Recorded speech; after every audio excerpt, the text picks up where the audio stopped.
Today we're going to talk about the day the AI went dark. This is all about the global Claude AI outage, a moment that honestly sent shockwaves through the tech world. And it was a huge wake-up call about just how much we rely on this stuff now. Okay, so put yourself in this scene. It's a totally normal workday. You've got deadlines breathing down your neck, code that needs writing, a project that just has to get done. You pull up your AI sidekick, Claude, expecting it to just work. But instead, you see an error message. At first, it's this: HTTP 529, overloaded. And you think, okay, fine, the servers are slammed, I'll grab a coffee, try again in a minute. It's annoying for sure, but it's not a complete catastrophe. Not yet, anyway. But then, it gets worse. You hit refresh, and now you're staring at this: HTTP 500, internal server error. Whoa. Okay, that's not just a busy signal. That means something, somewhere, is seriously broken. And for countless people around the world, this was the exact moment their productivity hit a brick wall. Yeah, those error messages weren't just some passing glitch. They were the opening act of a crisis that would hit pretty much everyone, from developers to students to business owners, basically anyone who had woven AI into their daily workflow. So just how big of a deal was this? I mean, this was not some localized Silicon Valley problem. No, this outage cascaded across the entire planet. Let's really dig into the scale of this thing. The whole mess really went down between March 2nd and March 3rd. The first reports started trickling in on the 2nd, and then, bam, it just exploded into this massive peak of disruption. It really wasn't until the next day that services even began to stabilize. And when we say global, we really mean it. The reports were flooding in from everywhere: North America, Europe, Asia, you name it. A developer in New York, a researcher in Mumbai, a student in Sydney, they were all staring at the same broken screen. Let's put some numbers on this. At its absolute peak, Downdetector was tracking over 4,000 outage reports in the US alone. Just to give you some perspective, India saw nearly 500 reports at the same time. It just gives you a sense of the sheer volume of people who were all cut off at once. So what does an outage like this actually cost? Beyond just being super frustrating, there's a real economic price tag. For a small engineering team of, say, 25 people, just 4 hours of this outage is estimated to cost over £9,000 in lost productivity. That is a staggering amount of money for such a short time. But the impact wasn't just about the money, it was personal. This quote from a developer just says it all. You can tell there's a little humor there, but it points to a very real and maybe slightly uncomfortable truth about how much we depend on these tools. And that leads us to this really important idea: cognitive debt. It's this concept that when we lean too hard on automated systems, our own skills can start to get a little rusty. This outage basically forced a lot of people to look in the mirror and realize just how much of their daily thinking they'd outsourced to an AI.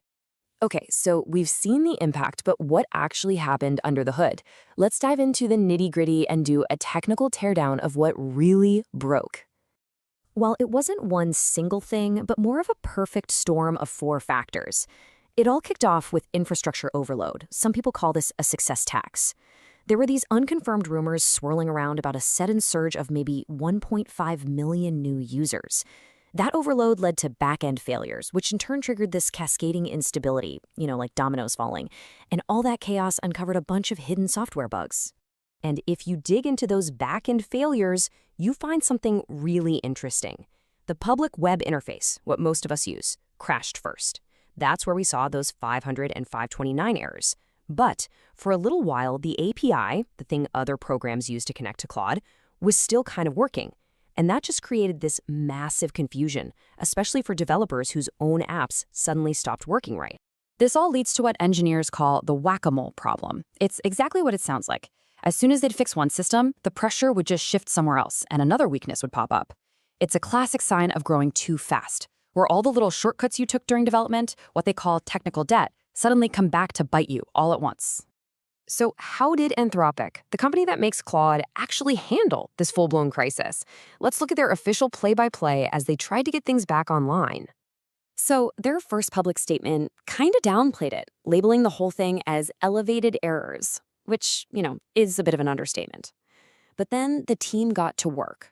They started rolling out performance patches, they beefed up their system monitoring to catch this stuff earlier next time, and they improved communication with new alert subscriptions. But one thing's worth noting.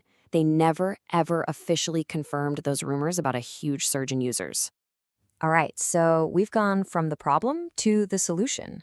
What can you or your company actually do to avoid getting completely paralyzed the next time an AI goes down? Because let's be real, there will be a next time. Well, experts have basically put together a 4-step survival guide. First, have a backup always. Set up your systems so they can automatically flip over to another AI model if your main one fails.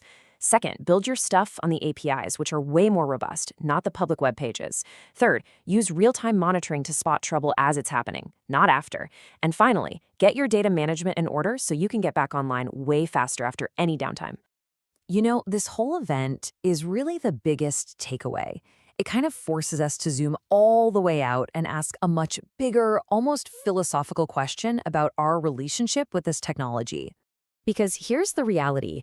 AI isn't just a cool gadget anymore. It has quietly and incredibly quickly become infrastructure. Seriously, it's like electricity or the internet now.